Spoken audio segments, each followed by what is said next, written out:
মথুরাপুরে নেমে আমরা জটাদেউল দেখেছিলাম প্রথম দিন, এবং দ্বিতীয় দিন সকাল হতেই কিন্তু আমরা বেরিয়ে গেছিলাম যে আজকে আমরা নৌকো করে ভ্রমণ করব বলে। তাই মণি নদীর ওপরে এই নৌকো ভ্রমণের সব দৃশ্যটা তোমাদের সাথে আমরা শেয়ার করব। ঘাটের কাছে এসেই কিন্তু ওখান থেকে নৌকো বুক করা যায়, আর লোকালের লোকদের সাথে যদি আপনি একটুখানি আলোচনা করেন তারা কিন্তু আপনাকে খুব সুন্দরভাবে কিন্তু গাইড করে দেবে।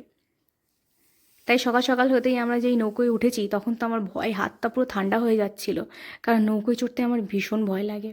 কিন্তু দেখুন, ঘন্টাখানেক কাটানোর পরেই কিন্তু কতটা রিল্যাক্সড হয়ে গেছি। মানে আমি ভাবতেই পারছি না যে আমি এইভাবে নৌকোটার সামনের দিকটায় বসে আছি। আর চারদিকটা এতটা সুন্দর, মনে হচ্ছে যেন আমি মানে সুন্দরবনের কাছেই চলে এসেছি। বাট এটা কিন্তু সুন্দরবন একটু ঘেঁষা, কিন্তু পুরোপুরি সুন্দরবন নয়। এত সুন্দর চারটা দিক, এবং এখানকার হাওয়া বাতাস এত রিফ্রেশিং। তো তোমাদের যদি মনে হয় বাজেটের মধ্যে কোথাও ঘুরে আসতে চাও, আমি বলবো নির্দ্বিধায় কিন্তু তোমরা চলে এসো মথুরাপুরে। এখানে 2 দিন থাকো, কাটাও, তোমাদের কিন্তু দেখতে পারবে যে মনটা অনেক আগের থেকে ভালো হয়ে গেছে।